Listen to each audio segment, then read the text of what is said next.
Vyavasayatmika buddhihi.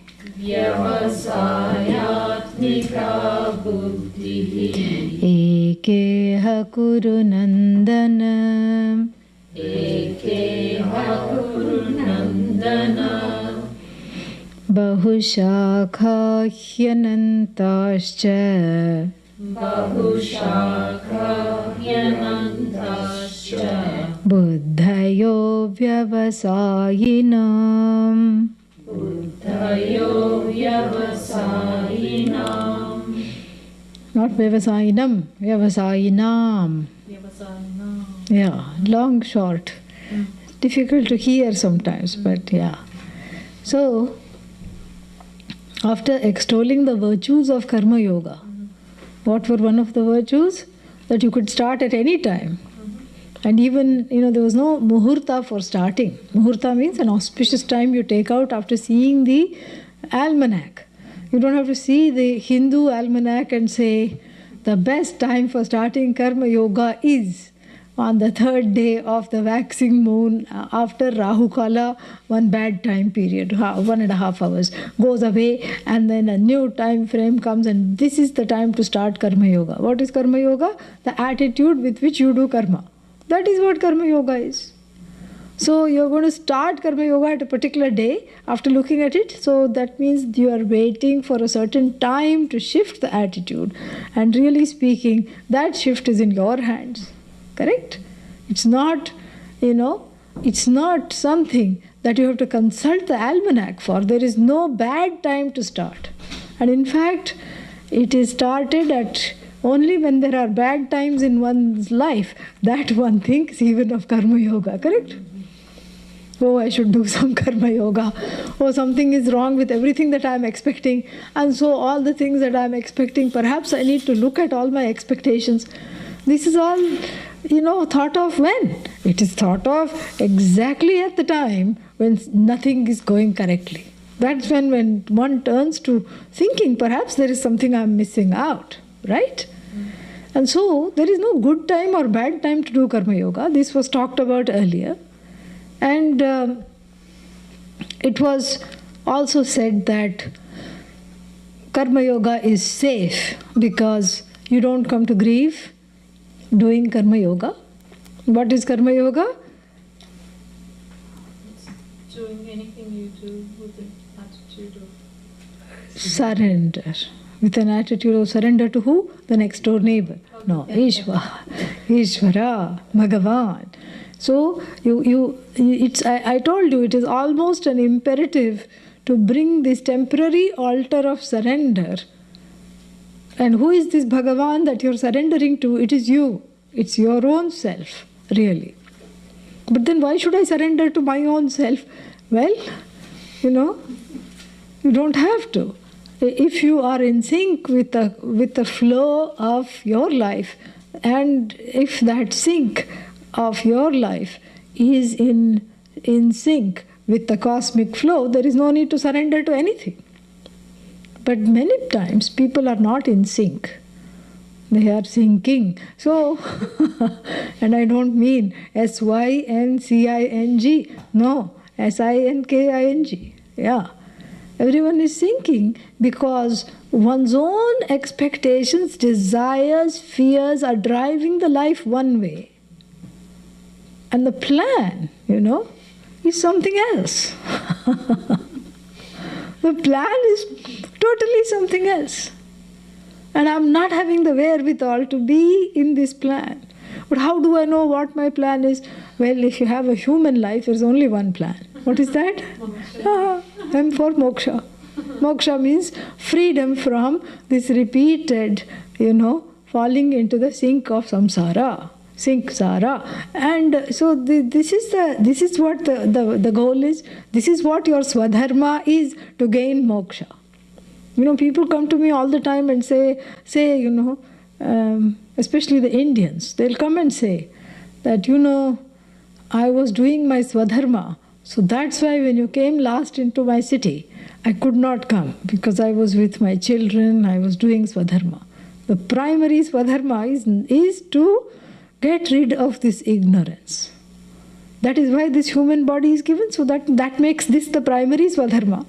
And the rest of it is alongside this, But moksha, moksha, moksha all the time. What about mocha, In between, little mocha is needed.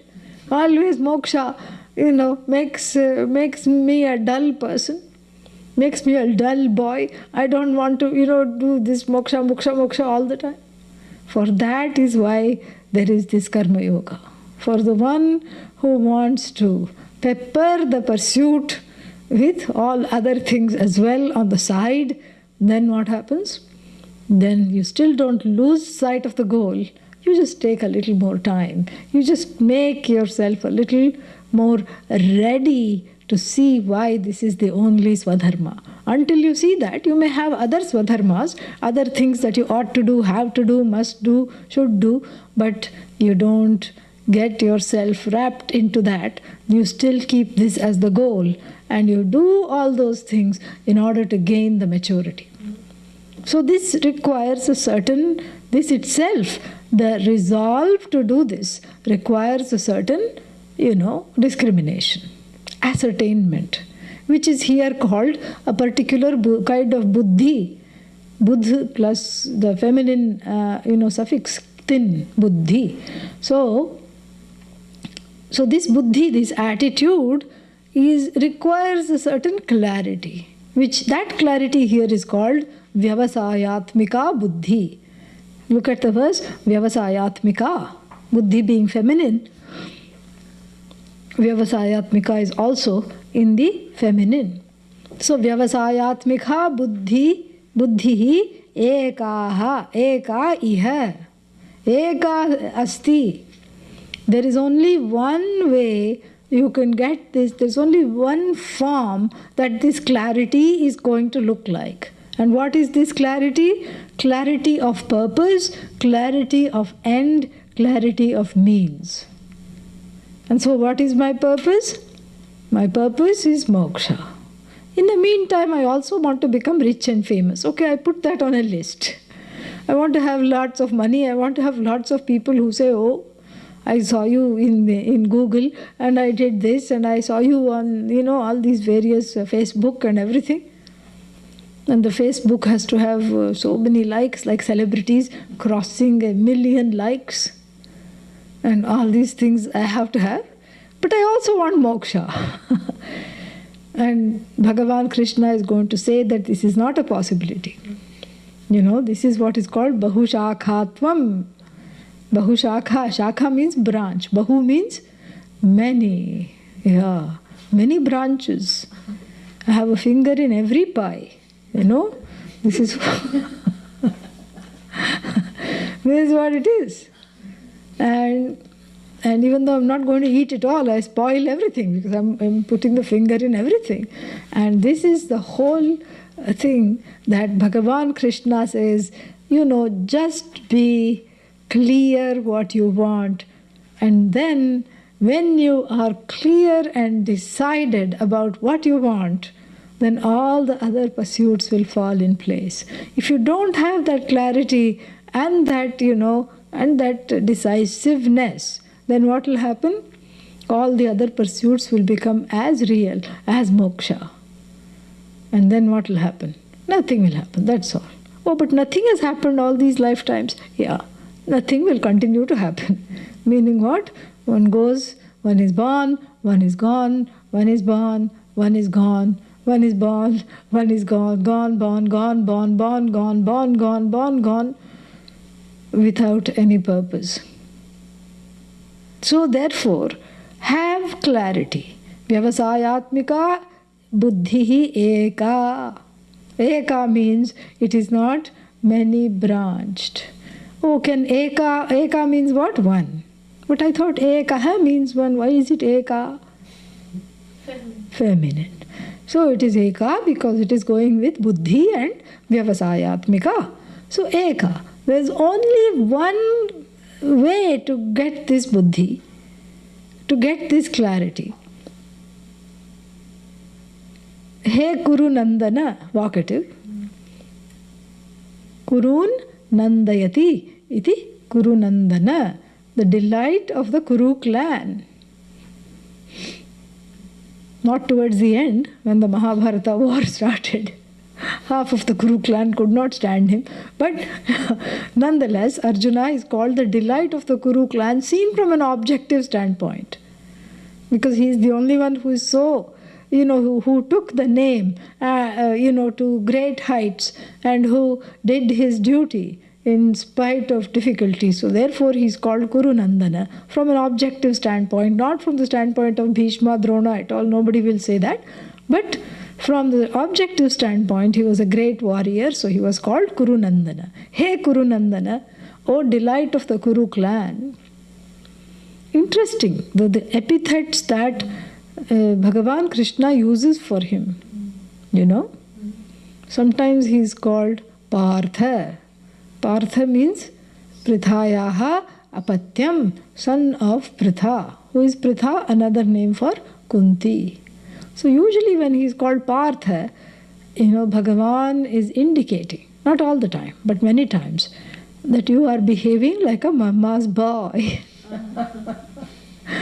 Kaunteya, Kunti Putra, Partha. Let go of the sari pallu that you are holding. You are holding to the end of the sari still. You are a grown person here. Wake up, grow up. That is sometimes he says Partha. And then sometimes he says Bharatarshabha. Bharatarshabha means the bull among the clans of the bull in the clan of the Bharatas.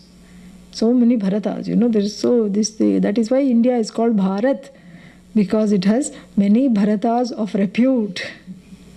Kings and rishis and the one who wrote the Natya Shastra, all of them are Bharatas. And also Bharati means that which fills up, that which nurtures.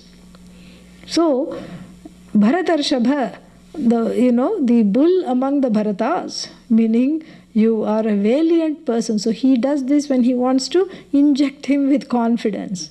When he is not having confidence, especially in the context of the verse, we see him not having confidence. And Krishna immediately says, Bharatarshabha. And sometimes he is called Anagha. 9th chapter. Anagha. Agham means, Agha means what? Papa. All kinds of omissions and commissions. Anagha, the sinless one. The one who has not committed anything. Pure one. And this is very nice to be called the pure one. And what does it do for? Arjuna removes the guilt of this war. You see, so in that at strategic times, he makes use of these epithets. They're not all accidental or just because, to fit in the meter. They're very nicely composed by Lord Vyasa. Here, Kurunandana. Very interesting, because here the Kurunandana, the one who delights the Kuru clan, so immediately when he is called that, there is an identification with the clan, a clan mentality, and an obligatory sense of connection with the clan. A pressure almost. Like what? I have to be famous because I have been born in this clan. It's a kind of an aristocratic pressure. I have to do something. I have to be better than, Arjuna the fifth. These English kings' names, the same name. King George, King George, King George, King George. Henry, Henry, Henry, Henry, Henry. Other names? Yeah. Same names they will recycle. We don't have that problem. We don't have that pressure that you have to give the father's name, you have to give the mother's name, grandfather's name, nothing. We just give Bhagavan's name in various forms. It's beautiful. And that's how you, do that. So here, deliberately Bhagavan is contrasting his clan connections along with a kind of an injunction, as it were, a mandate to get this buddhi, a nishchayatmika buddhi, a clear buddhi that puts these false pride, these false sources of pride coming from one's clan identity aside. This is a kind of a very beautiful contrast. You know? Vyavasayatmika buddhihi eka. He Kuru Nandana. And so, oh, delight of the Kuru family, you will really become the true delight when you choose moksha. This is a prophetic address. That when you really choose moksha, that is when you will become the true delight of this family. You know why? When someone goes for moksha, 7 generations above and 7 generations after are happy and liberated. This is what is called the Kim Vadanti. So not only the Kurus that are here, but the Kurus that are looking from yonder in the form of ancestors, thinking, what are you going to do? Don't make the foolish choices I did. Now I see, I'm sick of Urvashi concerts. And I'm one ancestor is telling, I'm sick of Urvashi concerts. I really wish I had Krishna teaching me. Don't blow this. Don't miss this opportunity. Correct? So it's almost like the ancestors are cheering him on. And here it's Krishna is invoking the blessings of his ancestors almost on his behalf and saying that may their blessings for you to get this buddhi and your own free will be strong enough to get this clarity of what to pursue. This is very important. So, Vyavasayatmika buddhihi eka. It is only a single pointed buddhi. There is not this and this. There is only one thing. And if you don't do this, the second line, bahushakhaha anantaha buddhayaha. If you don't do this, the buddhi has a way of branching out. Little bit of this, little bit of that. No, not this. No, not that. I think I'll do that. And Bahushakha means many branched, many limbed, and endless, infinite. You wanted the infinite? Here you have infinite pursuits. Yeah. You don't have pursuit of the infinite. If you don't have pursuit of the infinite, what do you have? Infinite pursuits, which you pursue infinitely. So the infinite pursuits, each of these pursuits is finite or infinite? Finite. Why? Why can't you have many infinite pursuits? Because the infinite is only one. That's why it's called infinite. Eka. Correct? Yeah. So if you have infinite pursuits, it is a guarantee that all these pursuits will be finite. Right? So you're seeking infinitely rather than seeking the infinite. Your pursuits are infinite. And so therefore what? Everything that you pursue is finite, comes to a detour, a dead end, an infinite regress. Like even a dog chasing its own tail. You are just running around in, samsara, the sorry-go-round of samsara. And as you are catching hold of whatever you are sitting on, sometimes there is a toy horse and a toy duck, so many things for children, And then out the ears are made a handhold. And as you're going around, you say, oh, I have this feeling, I saw this. Last time I saw this same scenario. I saw these trees. I saw these people. This was my mother in last birth too. Oh my God. This was my father in last birth also. This is what we say, that the same parents keep getting recycled. Yeah, because one time was not enough to learn the lessons. So you get the same ones again. And the parents also one time to have this kind of a, being that grew from childhood to hoodie was not enough. So one more time. So like this, the same karmas make you keep being born in same family. So everything, as soon as you open your eyes, maybe there is some shanti in mother's womb. But after that, when you open your eyes, everything is familiar. Everything is familiarly unfamiliar, delightfully familiar, but vague. I think I have been here before. I think I have done this before. There is a recollection. There are many deja vu moments like this, where one is kind of uneasy because one really doesn't have memories. But there is a feeling, I think I have done this before. And those have to do with good and not so good memories. This is how it is. And, Pujya Swamiji said once that when he studied the Mundaka Upanishad, he felt that he had studied it before. He had this memory of having studied it. He could anticipate the verses. So like that, that's a good memory. Sometimes you can say, oh no, I think this has happened before. Oh no, not again. This is what happens. Bahushakha means when I refuse to commit myself. When I refuse to commit myself to a buddhi, to a course that is going to give me clarity despite being taught it, when I refuse to commit myself, I become ready to be committed. This is all it is. This is on the verge of insanity. This samsara is insane. Bahushakha. And you look at the world, in California, when I went, they had a book in the room. It was so big.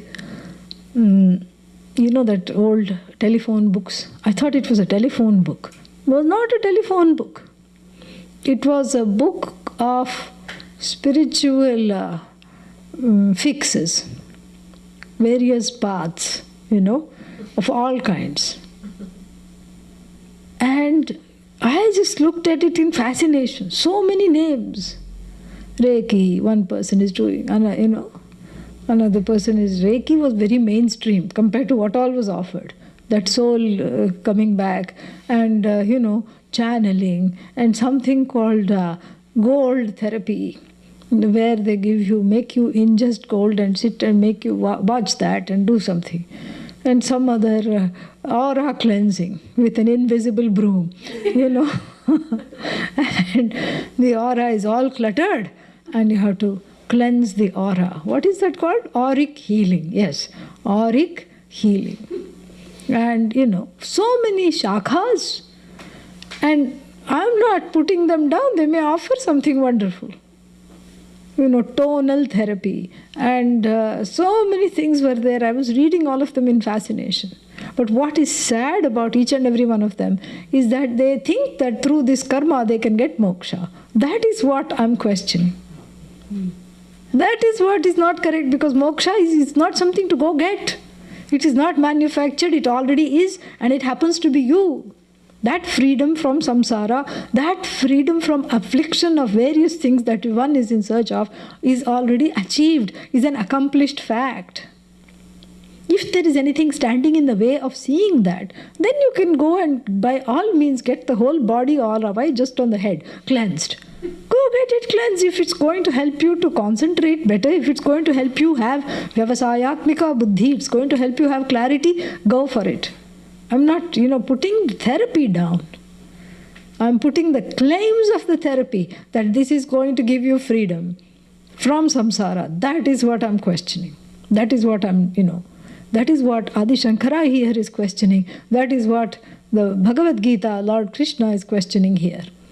Bahushakhaha anantaha cha buddhayaha avyavasayinam. Themselves they are avyavasayinam, means they themselves don't have a clue of what to do. They themselves are quite sad all the time. They themselves are on the 7th marriage, but then they are spiritual marriage counselors. Meaning, not that if one has a broken marriage, one shouldn't be a marriage counselor. That's not what I'm saying. But to tout this as the ultimate thing to freedom. This is what some of the claims I was reading in this book. that this is going to lead to enlightenment, this is not correct.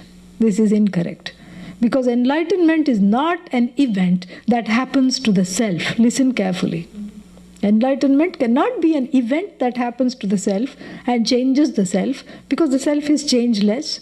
And if it is an event that happens to the self, then another event called again punaha unenlightenment can come and de-enlighten this very self. So the self becomes subject to something coming from outside and then enlightening it.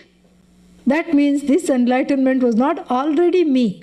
What we are saying is it's already you. It is something to be discovered, recovered, uncovered. Why? Because what is in all these, what is the substantive in all these English pratyaya? Discover, recover, uncover. It's covered. It's covered. So therefore it is a cognitive pursuit. It's not an intellectual pursuit. This is another problem, intellectual. Only if you have PhD, you can get the Gita. If you are an intellectual type, then you should study the Gita. No.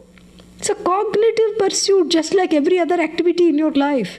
You have to make certain cognitive decisions. Even while driving a car, should I take this way, that way? No. I think I'll go straight. And sometimes it's correct because something is happening on the other side. Some road is dug up and you're glad you went this way.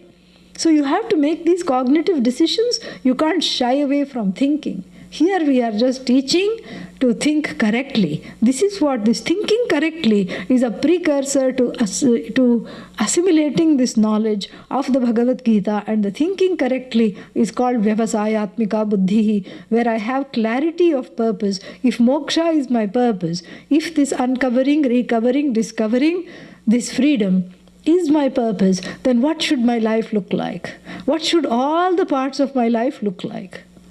How should I make this a priority so that all the other pursuits are not in the way, waylaying me from what I really want? This is the dridata, this is the certainty. It's not exactly resolve, but it's a clarity of purpose. The clarity of means, clarity of goals, without which Lord Krishna warns, Bahushakhaha Anantaha cha buddhayaha avyavasayinam. Avyavasayinam means the ones who are not having this vyavasaya. One who are not having this clarity. What happens? Infinite anantaha and bahushakhaha, many limbed, many branched are their buddhis. You know, it's like this example I have given before. It's like going to catch a plane. To catch a plane, you can't just go to your backyard unless you're very rich. And you have to go to the airport, correct? Yeah. And then on the way to the airport, you say, I'm going to pick up something to eat. Then you stop at a Delhi. Where are you headed? Airport. Don't forget, don't say Delhi. Yeah. You're headed to the airport. Then on the way, you say, okay, I have some clothes that I have to drop off at the dry cleaners. Then while you are dropping off the clothes at the dry cleaners, where are you headed? Airport. Airport, yeah. So whatever I ask, answer is airport, okay, yeah. So, and then you say, I think that I will pay off this particular bill which I owe to this place, which I haven't done, which is also on the way. Still, where are you headed? Airport. You find that you still have a lot of time. You go get oil change for the car. Where are you headed? Airport. And then you say, I still have some time, and there is a friend who lives right next to the airport. So let me go visit this friend who lives right next to the airport. Where are you headed? Airport. So you sit and talk with your friend and have a good time and everything. Where are you headed? Airport. See, these are all the stops along the way.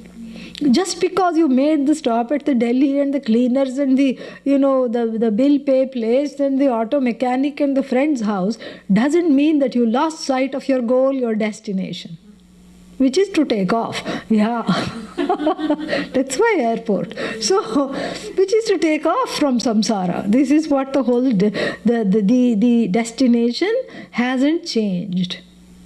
So that doesn't mean that you cannot stop to get something to eat. That doesn't mean that you cannot have a life, whatever you define that as. You may be having many, things in your life. You may be, having a party for Thanksgiving. You may be going places. You may be, paying your bills. You may be going to work. You may be coming back from work, and you may be doing some projects around the house. But still what is your destination? Don't say airport now. Moksha. All this we have to tell. Because that mind is already going airport. So, what is the destination? Moksha. Even if you take the scenic route to go to the airport, what is your destination? Moksha. That is what it is. So you may, in your life, you may go to the airport, you may go to the Delhi, you may go to New Delhi, you may go to all these places.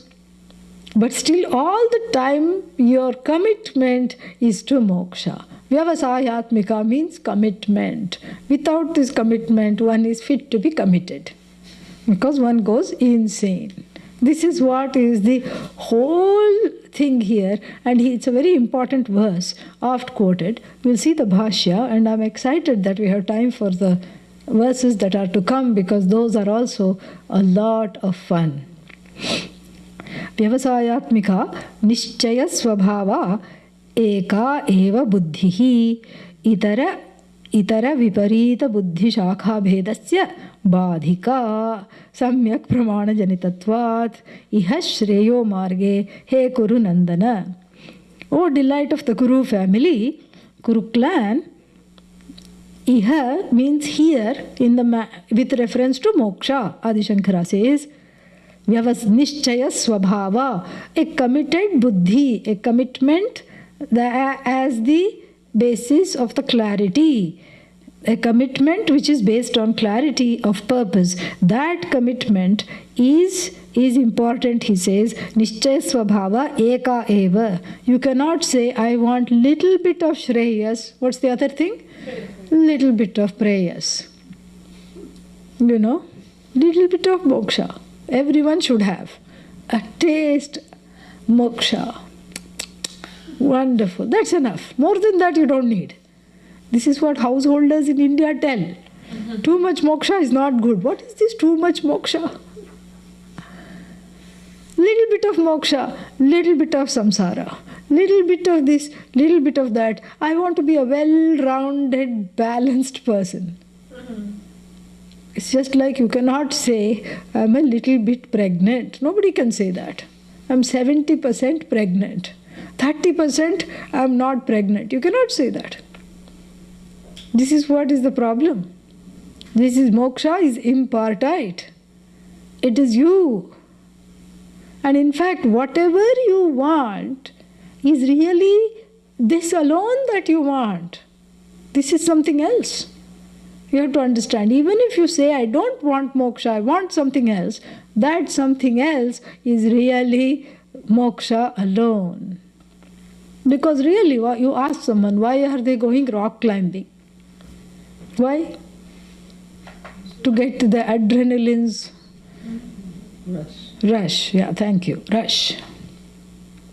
And then what? Then they are crushed afterwards. After this rush comes the whole, dejection. So to experience some thrill. What is this thrill? Happiness. What is this happiness? Moksha. What is this moksha? You.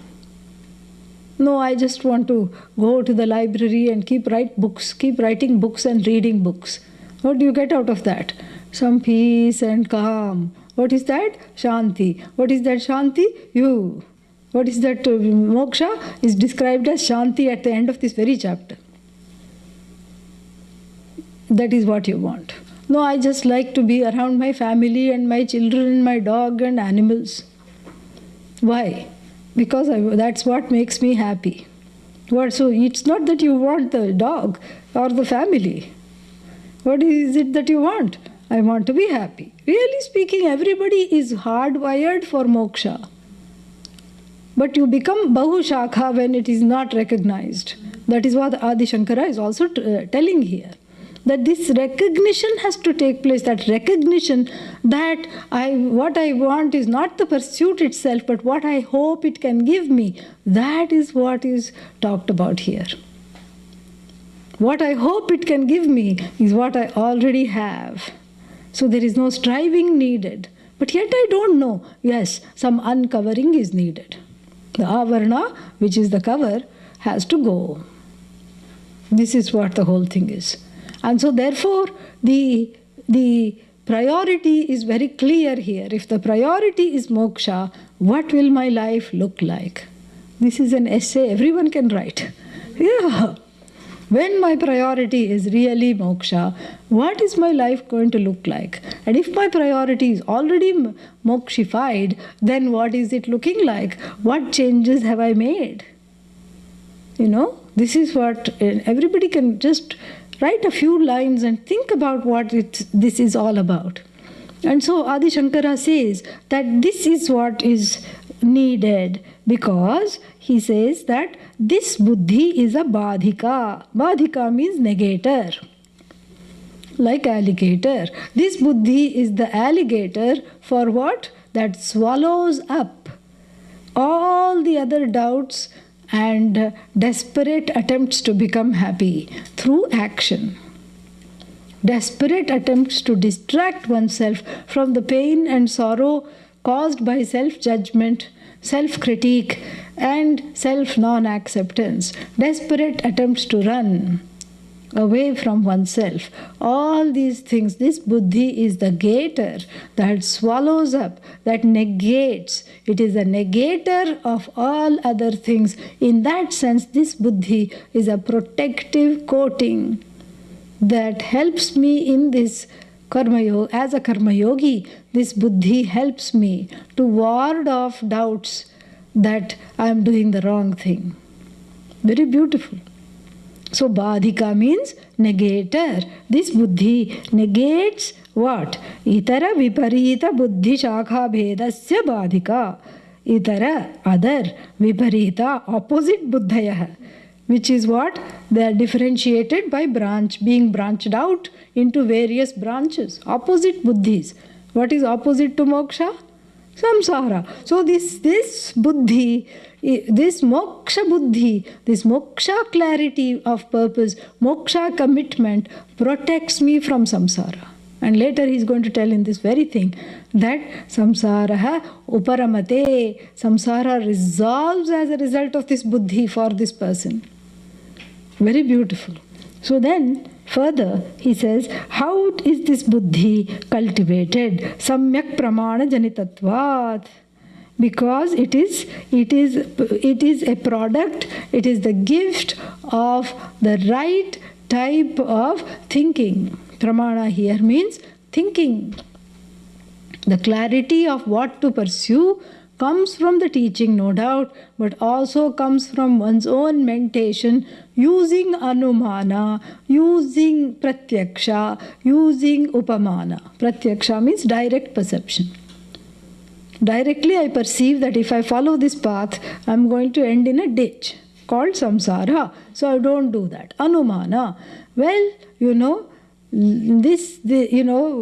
last time when this happened, I was in this situation, and this time I'm not going to make the same mistake.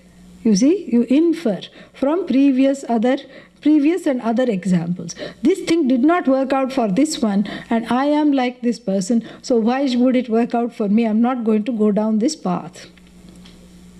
Then upama, same thing, you look at various situations, and then this is how samyak pramana janita means through proper thinking, the well ascertained buddhi, that really speaking there is no other option except this, and so all the wrong options are swallowed up by this buddhi, which is the protector.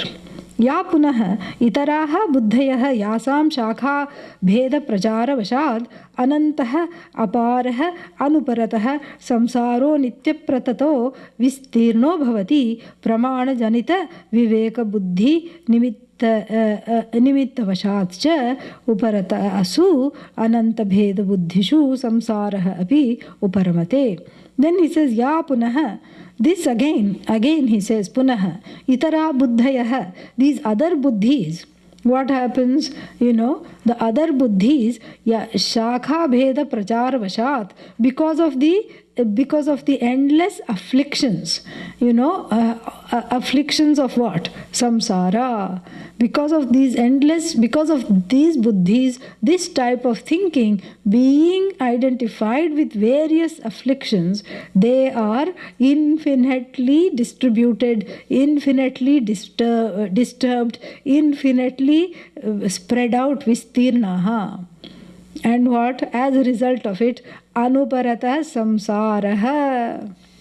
The samsara is always alive and kicking because of one's lack of pursuits. In fact, because of one's lack of commitment, samsara for that person is alive, kicking and well.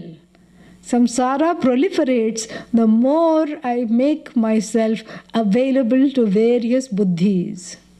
Samsara proliferates for whom? For me. For the one who is unable to make a commitment, there is too much samsara. In what is samsara? Sorrow, fear. Because each one, this is the right one, this is the right one. No, this is not the right one. Sorrow, fear. What if I take the wrong step? What if I do the wrong thing? So this is what the whole thing is. So the fear and the sorrow proliferate for the one who is unable to make a decision. And for such people, because of their being many branched, they are always exhausted. And samsara is infinite, endless and unstoppable. Anuparataha. Anuparataha means unstoppable samsara. Uparataha means stopped. Whereas, whereas pramana janita viveka buddhi nimittavashat, when you are under the spell of this vyavasayatmika buddhi, which is defined as pramana janita buddhi, samyak pramana janita buddhi, which means a proper buddhi which guides you to make this commitment, to have this clarity that this freedom is what I really want. Then what happens? Then uparatasu ananta bheda buddhishu, then all the other buddhis die away. Correct? Yeah. All the other buddhis die away, and when the other buddhis die away, Adi Shankara says samsara also dies away. Very nice. So what is samsara? Ananta buddhayah. This Ananta Buddhi, Ananta Buddhayah and Bahushakha Buddhi and Ananta Buddhi are the two fangs of samsara. That is what is samsara. That is what bites. The lack of clarity, the lack of purpose. Why I was born. Everybody keeps thinking. And everybody thinks, I have to do something big. I have to leave behind a name. I have to make a, if not a big wave, at least a ripple. I have to make, I have to become famous. All these pressures, these are all bahushakha. These pressures come from not knowing I'm the only thing that there is. So how can I not be famous? Because I'm the only thing. There's nothing other than that. I'm the most significant thing in the universe. There's nothing I have to do, nothing I have to accomplish, because everything is already accomplished. I have to ascertain this, I have to know this. When this commitment comes, when this clarity comes, all the other buddhis slowly die away. Oh, this one is no longer interested in us, says the movie-going buddhi. And then this one is no longer interested in us, says some other buddhi. All these buddhis slowly die away. And when the buddhis die away, samsara dies away. So we have here a unique definition of samsara by Adi Shankara, saying what? That this many buddhid, the lack of clarity, lack of purpose, lack of goal, wandering around, like a lost cause, is samsara. It's nothing other than this at all. This alone is samsara. Nothing else is samsara. This much we have understood. And then he says, Ta buddhayaha bahushakhaha bahvayah shakhaha yasam ताम बहुशाखाः बहुभेदाः इति एतत् प्रतिशाखाभेदेन हि अनन्ताः च बुद्धयः केषाम् अव्यवसायिनां प्रमाणजनितविवेकबुद्धिरहितानाम् इत्यर्थः. This is just a lot of, elucidation of the compounds. So Bahushakha means many branched. And how will you resolve the compound many branched? That which has many branches. That's what he is saying here. And then Bahubhedaha, then Pratishakha Bhedena hi Anantaha. So because they have many branches, they are infinitely spread out, infinitely non-committal, infinitely, useless, and infinitely lacking resolve and clarity. So then, what do these people do? Because everybody doesn't have clarity, correct? Even to pursue the Gita, even to pursue the Shastra, people don't have clarity. It's just a handful. And even Adi Shankara's time, you see, along with Adi Shankara, 4 people are sitting. Along with Dakshinamurti, 4 people are sitting. So this is not something that is, even Vedanta was not famous even in the BC, correct? Yeah, BCE. Vedanta was not famous. And so, what do the rest of the people do? This is something, sometimes we should know. Otherwise, we'll be ignorant of how the world works. Because we think, I'm inside Vedanta, I'm a Vedantin. But what about all the Vedantouts, who are not in Vedanta? How do they lead their lives? And what is going to happen to them? And how are they, in the world? What are they doing? Is described in the next 2 verses. Let us read them. Yamimam pushpitam vacham. Yamimam pushpitam vacham. The A's are not very clear. Yamimam pushpitam vacham. Yamimam pushpitam vacham. Pravadantya vipaschitaha. Pravadantya vipaschitaha.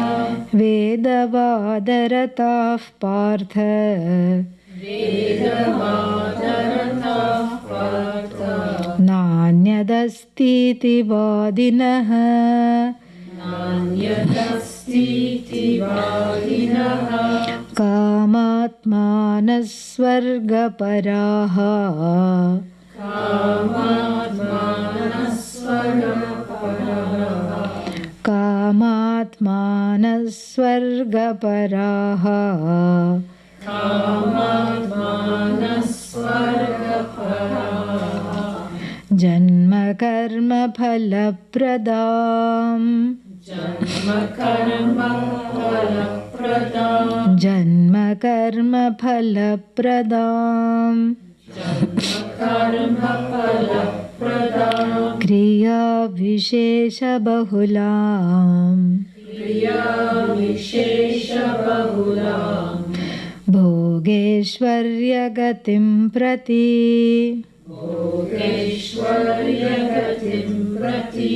Bhogaishwarya prasaktanam. Bhogaishwarya prasaktanam. Taya pahrita chetasam. Taya pahrita chetasam. I'm not hearing the A's. Bhogaishwarya prasaktanam. Bhogaishwarya prasaktanam. Taya pahrita chetasam. Taya pahrita chetasam. Vyavasayatmika buddhihi. Vyavasayatmika buddhihi. Samadhau na vidhiyate. Samadhau na vidhiyate. Very nice. These 3 verses describe what happens. This is a typical Vedanta way. Even in the Upanishad, the 2 scenarios are given. What is the first scenario? What happens when you do this? What is the second scenario? If you don't do this, what happens? So for those people who don't have Vyavasayatmika buddhi, called Avyavasayinam, you put the as a negative particle, Avyavasayinam, Itaresham, so the others who don't have vyavasayatmika buddhi, what is their life like?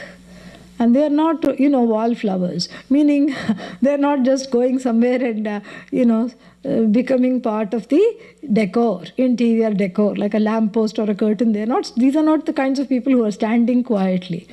Lord Krishna has chosen from the avyavasayis people who are rabble rousers and who are convinced about this buddhi. Which buddhi? Avyavasayi buddhi, meaning the unresolved buddhi they are convinced about, and not only that, they want some defectors from the vyavasaya buddhi. They want some people to recruit. Just like they sit down in these supermarkets and they say, join the army, it is fun, And so like this, these are not the, wallflower type people who are outside in the world. They might be some shy, quiet people who just do their, who have their problems and who just go about life. That is not what we have chosen for here. For us, that is chosen here for discussion. We are talking of the leaders of those people who maintain a status quo influence in the society and stop people from overtly from pursuing moksha. Why should anyone stop anyone from pursuing anything? Why? There is no reason, correct? Really speaking, why should you? No reason. But if someone pursues moksha, everyone gets afraid.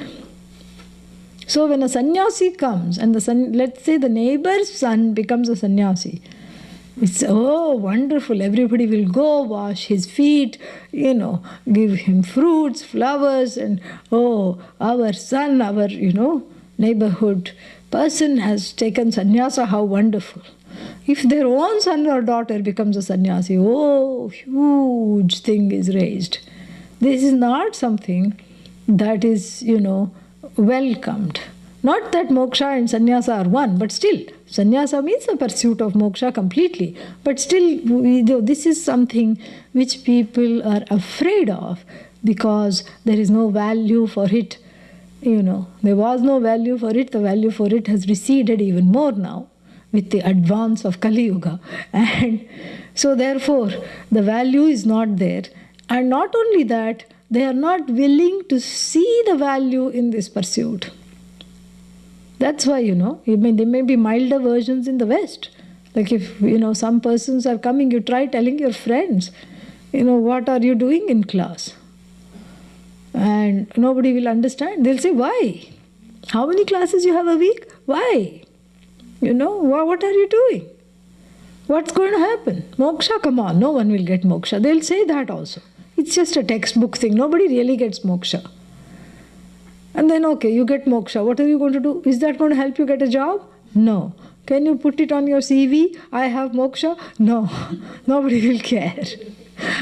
So what use is this moksha in this vyavaharika world? What is, it's going to help me feel calm. You and calmness, you're always angry. No, I'm not angry. I'm studying the Bhagavad Gita. No, you are angry. 2-3 times if they say that, you'll get angry also.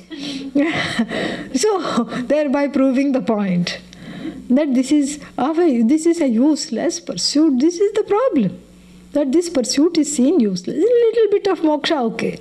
Once in a while when you're really bored, really tired, really upset, you go to some Vedanta center, listen to one lecture, drop a fruit in the basket and then come out quickly.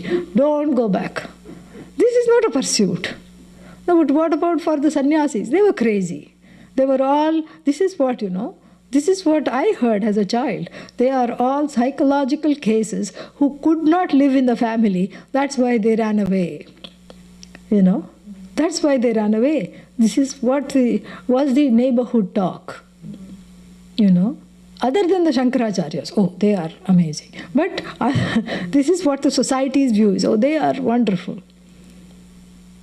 And like the Dalai Lama, the Shankaracharya is chosen when the fellow is very young, when the boy is very young. So they see the horoscope and they, look and see some things they can see from the past life. So like that they, train. So no. That is above par. You cannot talk about the Shankaracharyas, but all the other sannyasis, they are a fraud. They are fraudulent because they are able-bodied, but they sit and come for bhiksha. They say, please give bhiksha.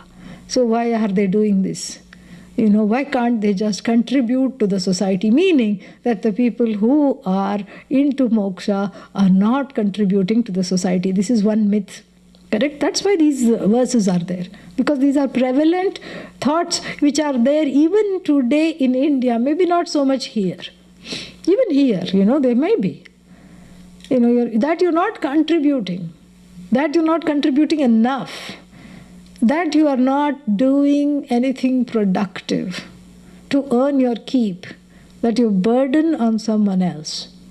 Even though God has given you 2 hands and legs.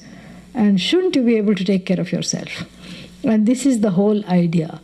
This whole understanding of this buddhi and the pursuit of moksha is not understood. Even karma yoga is not understood. Karma yoga they think is doing work without pay. That's not karma yoga. So therefore, all these fears around this moksha as a pursuit and why is there so much fear? A, because it is not understood. B, because, sometimes what happens if you see someone else doing something, then you feel, why am I not doing this? How come I got burdened with family, children, all these things, and why did I make these choices? And look how easy it is for this person to make this choice. Therefore, I'm going to do the only thing that I can. What? Bless them on their way? No. Rope them in. Reel them in by saying, this is not the correct way. You can get moksha through so many things. There are so many ways. I'll show you the way. So these are the kinds of people who are anti-mokshites. And because they are convinced that whatever they are doing is correct. And who are they? They are firmly stuck in the first portion of the Veda. What does the first portion of the Veda espouse? The first portion of the Veda just talks about means and ends, how to fulfill desires, how to do rituals, how to get God's help in getting my karma phala, my due. How to create new karma phala by doing all these rituals. How to become rich, how to become famous, how to have Lakshmi sitting by my side every day, and how to have sons and progeny, children, how to have big house, how to have a bigger house, how to have kaya kalpa, means a new body and no diseases, how to get rid of all these things. This is what is the first portion of the Vedas. How to zap the neighbors and make them move because I don't like them. All this is there in the Atharva Veda, Yajur Veda, all these Vedas. Atharva Veda is famous for these kinds of spells. Yeah. It's an iffy Veda. So, lots of spells. Because the gamut of human desires is so much. What will Bhagavan do? Okay, fine, do it in certain ways. And so all these are there, and let me take you to the garden of Vedic delights and get you away from this, Vedanta obsession that you have. So this is how these people present themselves. Yam pushpitam, हे पार्थ अविपश्चितः वेदवादरताः कामात्मानः स्वर्गपराः न अन्यदस्ति इति वादिनः यां पुष्पितां जन्मकर्मफलप्रदां क्रियाविशेषबहुलाम् इमां वाचम्. That is how, if you make it prosaic, that's how it will read. So here, yam imam pushpitam vacham, meaning these flowery talked people. Yeah, pushpitam vacham, people who have flowery talk. Oh, you want moksha? Come. Where? I'll take you to Starbucks. You can have mocha delight. It's heaven. It is wonderful. This is a flowery talk. You change the tone, make it dulcet, eat some honey before talking. These are the people. Make everything sweet, sweet, sweet, unctuous sweetness, oily sweetness, and very compelling in this sweetness. Because samsara comes in all forms. Samsara looks very docile, and it, just try me out. You won't come to any harm. Just one me. Come on. You are so strong. You say you are Parabrahma. Yes. So then I'm just mithya samsara. Come on. Play in me. Play with me. And then what happens? Gone. Sucked in completely, and then spat out into the next life. This is what the whole thing is. So this flowery talk represents the whole gamut of Ananta Shakha, all these many branched interests and many branched pursuits that are out there. It's not one person doing the flowery talk. It's all these pursuits advertising themselves. Just like the corporate advertisements right now, for especially things that are harmful to you. They will not focus on the harmful to you. They will only focus on, the good things. Cigarettes, What is good about cigarettes? Nothing. And they will advertise it as cool mint flavor. Along with other toxins, you get some nice mint smell. That's all. This is the whole thing. Alcohol. Again, very nice and makes you feel very manly, and all kinds of things they advertise. And so many things that are bad for one. So much sugary things gives you energy for 5 minutes, but definitely gives you energy. This is in the olden days also. This is how samsara advertised itself, through its zealous converts to samsara who were there to stay. They are not going to leave samsara at all. In fact, they're going to pay you to come back to them. And such people, through their flowery talk, pushpitam vacham, pravadanti, they say. What do they say? Who first, let's not think about what they say. Let's say, who are these people? Pravadanti. These people are described as avipaschitaha and vedavadarataha. And nanyadasti iti vadinaha by 3 epithets. Who are these people who have flowery talks?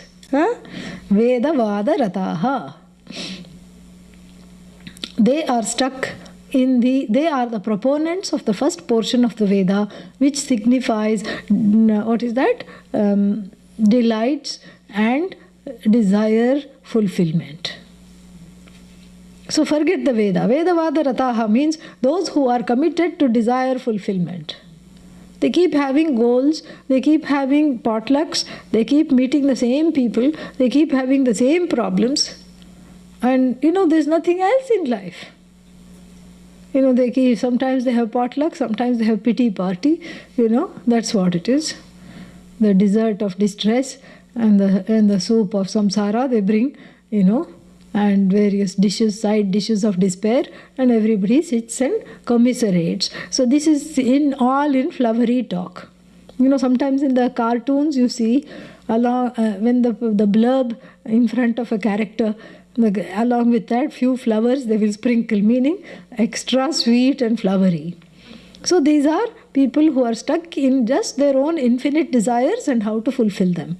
And na anyadasti iti vadinaha. Not only are they stuck there, they refuse to concede that there may be other things that other people may be interested in, i.e. moksha. They refuse to see that moksha, freedom from desiring itself. Freedom from desiring, freedom from being a longing person all the time. Such a heavy duty, high maintenance this jiva is. Freedom from being a longing person all the time. Rather than freeing oneself from the wants, one sees oneself as a non-wanting person. This is moksha. So they don't even see the possibility that this could be true. They are blind to the possibility. Na anyadasti iti vadinaha. No. The whole point of life is desire fulfillment with a spiritual touch. You go to the temple before raiding the bank, and then you go to the temple after raiding the bank. That's all it is. This is the whole thing. And what else are they? They are Avipaschitaha. Jayate mriyate va kadachit. Nayam bhutva. No, that is the Veda thing. Na babhuva kaschit. Vipaschit na jayate mriyate va vipaschit. Yeah. Vipaschit. We saw this in Kathopanishad. Vipaschit means Visheshena Pashyati, that who is the seer, the one who has clarity. Avipaschit means the one who has run far away from this clarity. Negation. Avipaschit. And so, this Avipaschit, what does the Avipaschit do? Avipaschit says, there is nothing other than my way. My way is the best way. There is no other way. In fact, it's the only way. And then, pravadanti. And so, kim pravadanti? What do they say? Let us find out. They say, no, actually we are not yet to what they say. You know. We also have said what they say, a little bit. Na anyad asti. They have said that there is nothing else other than our way. Okay? So, what are these people? Who are these people who don't give moksha a chance, who keep reveling in the Vedic word of desire fulfillment? Who are these people? These people are kamatmanaha. Their whole body, mind, sense complex is given to desire fulfillment as the only goal. Kamaha eva atmanaha yesham te. Kama paraha, kama eva paraha. That is the ultimate goal, is to fulfill desires. They are called kamatmanaha. Verse 43, we'll take the Bhashya together. Swargaparaha means ever ready, their bags are packed to go to heaven. Yeah. They are into lokas, fields of experiences here and hereafter. They are into lokas, they are into all kinds of desires, and the desires for other worlds, other worlds than this. How will ice cream taste like in Brahmaloka? That is what I want. You've had so many flavors here. No, but that's not enough. I want to have Brahmaloka ice cream from the glacier of Brahmaloka. What the shaved ice made from the glacier of Brahmaloka. How will that ice cream taste like? This is what I want to know. So then what do you have to do? You have to do 5 ice cream yajnas. And then I'll do the ice cream fire ritual, fire sacrifice. And then what happens? Ice cream, that's all. You know, because of the effort and the exhaustion in all this, I remain screaming. This is what it is. And then whether I will go to that ice cream loka, where everything is made of ice cream, and whether I'll have a down jacket to wear when I go into this loka, celestial down jacket, will I have to wear all this? I don't know. But, there'll be a whole world of ice cream. You can just eat off a pillar, you can eat, and you can eat a window, and like that cottage, in that, no, not gingerbread house, Hansel and Gretel. Some of these nursery rhymes are so violent, really. So, that's why they are written by the Grimm brothers. It's nothing to laugh at. Yeah, fairy tales. Yeah. That's why they're written by the Grimm brothers. There's nothing to laugh about. Very grim indeed. And so here Hansel and Gretel, so the house is made of bread, gluten-free, I may add, and then gluten-free sweet bread studded with M&Ms, and then there is the lamp post is made of candy, and then the lamp itself is made of marshmallows, like this, all kinds of things. So like this, they want a heaven where they can continue seeking those delights, because the force of that seeking is not yet gone. Not only has it not gone, it is just revved up, so that one is even collecting for the next life, one is collecting for the hereafter. Swargaparaha. Always they want to continue this whole thing that they have done in life. What have they done? Avoided pain and gone towards pleasure. Kamatmanaha. So even in the hereafter, I want to avoid pain. So what do? I collect some good karma. So to help me navigate the ice cream flavors in the other lokas. Swargaparaha. And then what? Janma karma phalapradam. Janma karma phalapradam means these people, he does a very beautiful, vishleshana of this samasa. Janma eva karma. What? Janma eva phalam. The birth itself is phala. Janma eva karma phalam yasya tam pradadati iti janma karma phala pradam tam. So janma eva karma phalam means the rebirth into samsara is the only karma phala they get. Not only do they get, they advocate for others also. So when a newly married couple, when a couple gets married in India, each one says, may I have you as my partner for the next 7 lives. Yikes. This is what it is. Because it's an arranged marriage. You don't even know who the other person is. And okay, fine, one life somehow you manage. But there are certain communities in India that say, may I have you alone for the next 7 lives. 7. 7 times they go around the fire. So may I have you for the next 7 lives. May I have you as the spouse. And, that means what? That the person has to keep coming back not once, not twice, not thrice, 7 times. And the other one also has to keep coming back. And whatever issues that they have are not fulfilled for 7 lifetimes. It's not a very nice thing, really speaking. And sometimes people say, will you be my guru in my next life? This is the next life planning, And what will I say? I'll say, you will have a guru in your next life. Don't worry. That's what, if you want to have a next life, go ahead and plan for it. This is what the planning looks like. So these are planners, and these are people whose mind cannot stay in the present.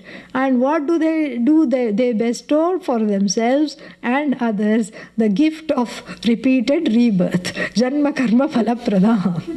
Gift of repeated rebirth, because their agenda and their basket of desires is this infinite, huge basket of desires. So it's certainly not going to exhaust in one life, because they have done nothing to interrogate it, nothing to manage it, nothing to overpower it. They have not used the free will. Instead, they have adjusted their whole life, according to this big calamity, which is here, this desiring person, which is taken to be the truth. This is how it is. Sometimes, it's like an addiction.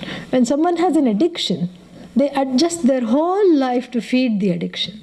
If they live in some states where Sunday you cannot go buy alcohol, all the shops are closed, or they will not sell because of religious reasons, then this whole person is so worried about not getting the alcohol that they stock up on Friday and Saturday as well, so that they don't have to run out on Sunday. The possibility of running out is so fearsome that they stock up beforehand. So any addiction means that there is a lot of insecurity about what will I do without this, and so there is usually people hoard the stuff to which they are addicted.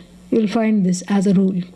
There is a hoarding happening because there is an insecurity. No matter how much I have, it's not enough. I can always use more. And so there is this hoarding of that to which the addiction is centered on. And that hoarding here is not interrogated, not acknowledged. And if the hoarding becomes too much, they will buy another house to keep the bottles, to keep whatever that thing is. So here, these are the people that have accommodated their desires.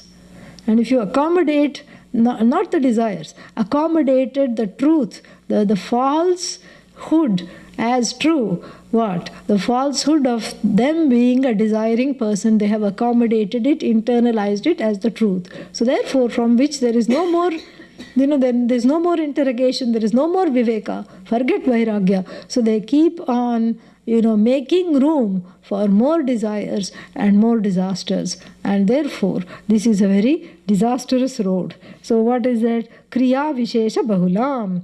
Kriya Vishesha Bahulam means then they are into, their words are only talking about This is what they are talking about. They are talking about heaven constantly. They are talking about desire fulfillment. They are talking about how to make the next life also better than this life and what to do, and how to keep on doing actions in this life, various kinds of actions, various sadhanas and sadhyas, the infinite and many and varied branches of desires, how to fulfill, they are talking about. And then bhoga, and all for what?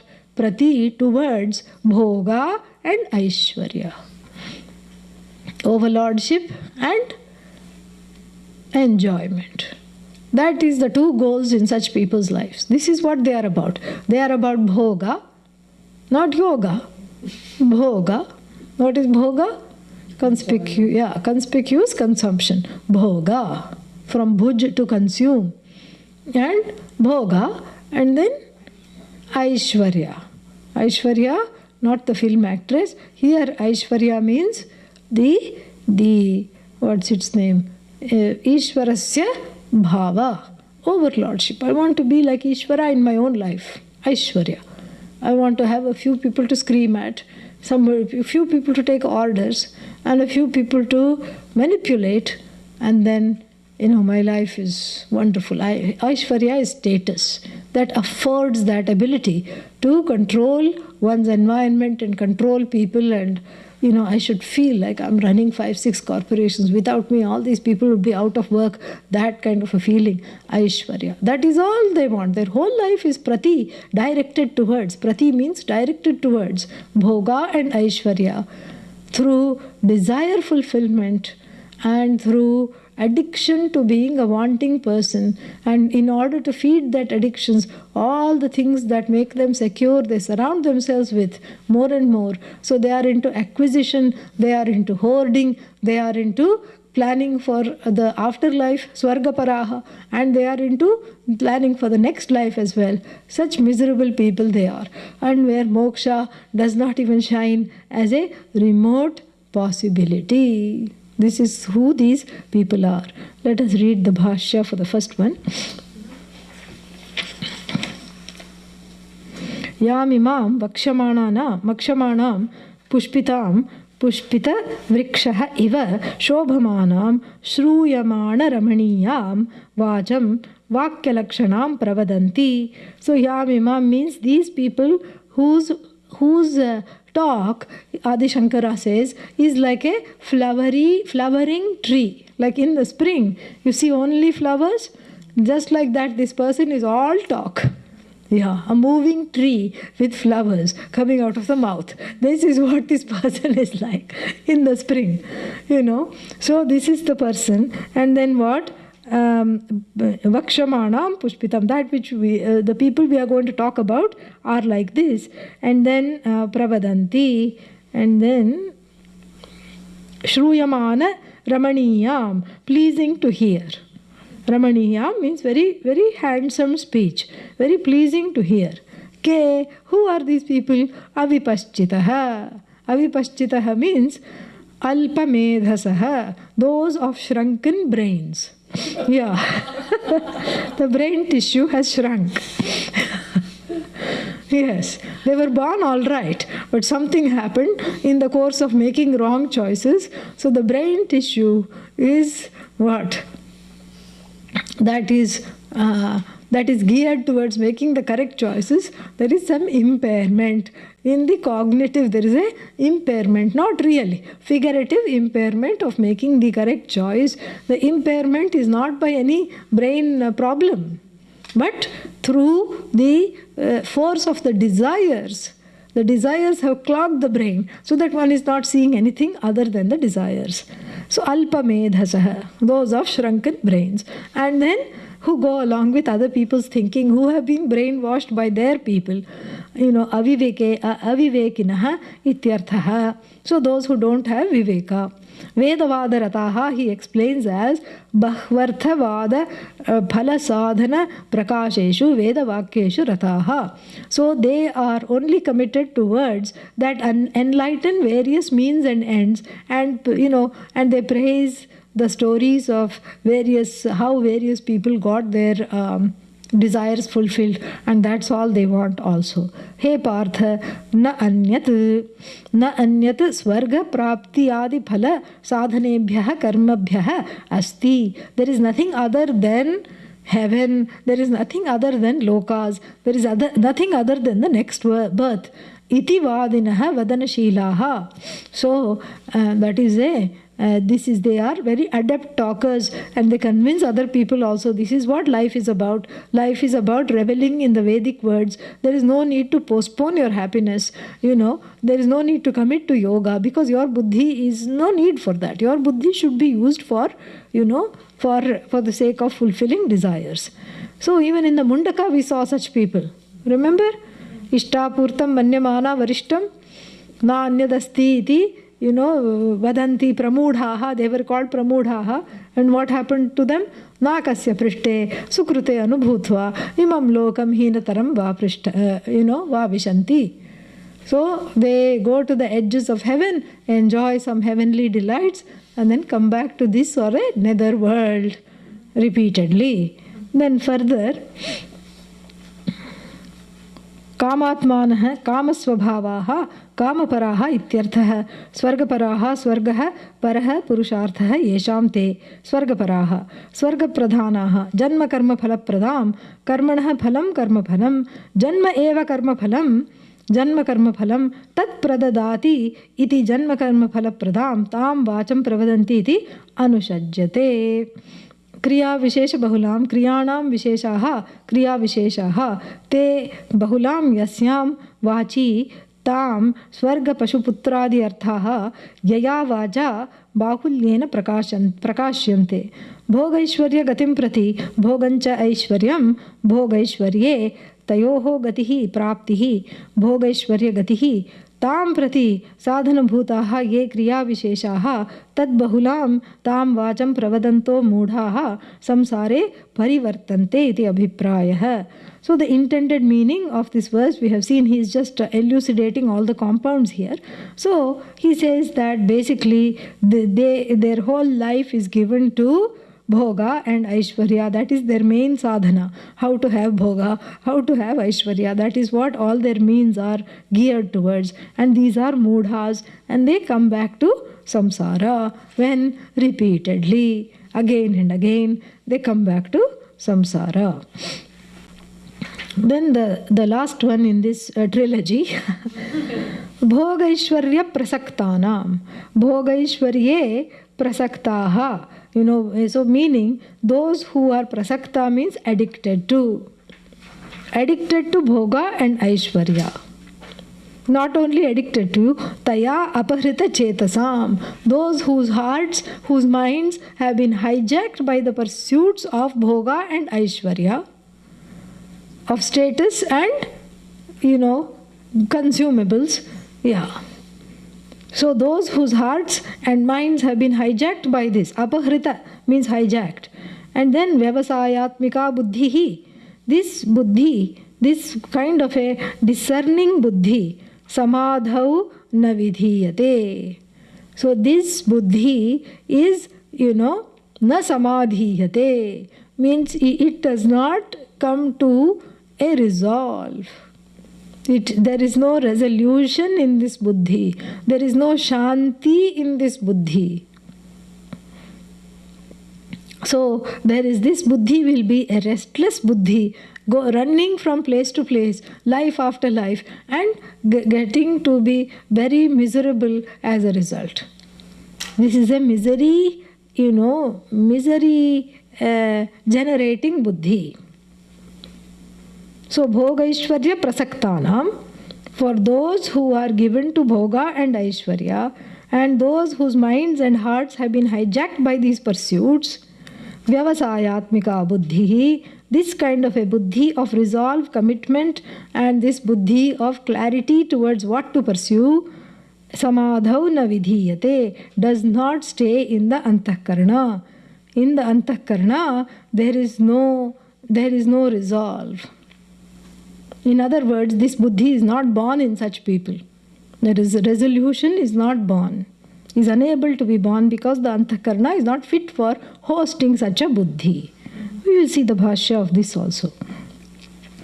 तेषां च स्वर्गपराणां भोगैश्वर्यप्रसक्तानां भोगः कर्तव्यम् ऐश्वर्यं च इति भोगैश्वर्ययोः एव प्रणयवतां totally surrendered, that means, yeah. So tadatmabhutanaam taya kriya vishesha bahulaya vacha apahrita chetasam आच्छादित विवेक प्रज्ञानां व्यवसायात्मिका सांख्ये योगे वा बुद्धि समाधौ समाधीयते अस्मिन् पुरुष उपभोगाय सर्वम् इति समाधिः अंतःकरणं बुद्धिः तस्मिन् समाधौ न विधीयते न भवति इति अर्थः. So very nice this thing. So here he says that he just is explaining all this because the verses are extremely clear. There is not much discussion, charcha. So there is only resolving the compounds, a very minimalistic bhashya in these 3 verses. Other than explaining what is at hand, there is not much being done here. So the point is that when the bhoga is mistaken as purushartha, when the bhoga is mistaken as purushartha means what? The pursuit. Yeah. Bhoga is the only pursuit. Aishwarya is the only pursuit. So all other pursuits are lost to such a person. Not only cannot they be entertained, but even if they are entertained, they will not stay. They will not have the staying power because there is no room for them. Simply that's what it means. So then they are fully identified with Aishwarya. It's a mistaken Purushartha. And so, eva pranayavatam, they are totally surrendered. You know, they are doing namaskara to Bhoga and Aishwarya. Yeah. There is tadatmya adhyasa. Anandagiri says, there is tadatmya adhyasa sampannanam. Meaning that there is the complete identification with these not only as goals, but my whole purpose in life, not just as one goal to pursue, but the only purpose in life. And then who apahrita chetasam, he doesn't even explain, but whose hearts are lost to these pursuits. Achhadita viveka prajnanam. Achhadita viveka. So the viveka is covered by a thick sheath of this desire, of various desires. For what? Bhoga and Aishwarya. Bhoga and Aishwarya, like a big dough, pizza dough, covers the brain tissue and stops it from thinking what is in its good benefit. Because the desire for Bhoga and Aishwarya are so strong that they don't let any other thought come in, any other possibility which is helping them, they will not let them come in at all. And then, so there is no vyavasayatmika buddhi. They don't choose sannyasa, sankhya or knowledge. They don't choose karma yoga either. Yeah. So buddhi samadhau samadhiyate asmin purusha upabhogaya sarvam iti. So that in which everything resolves is called samadhi. This samadhi where the buddhi resolves in its purpose in the antahkarana, where a quietened buddhi, sure of itself and secure to its what? To its purpose is not there. These people will always be extremely restless.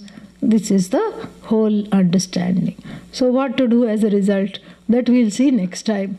2 announcements. This next Saturday we are having, we won't have this class or the Mundaka class because we are instead having a Thanksgiving retreat. You would have got the notice for that. Wednesday I'm cancelling all classes so that you'll have time for Thanksgiving and whatnot. And so you can come fresh for the classes. And so Wednesday there will be no class. So those are the 2 announcements.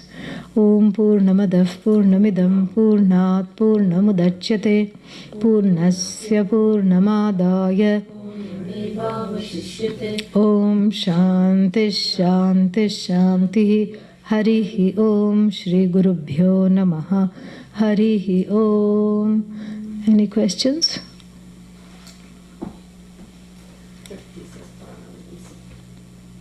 and what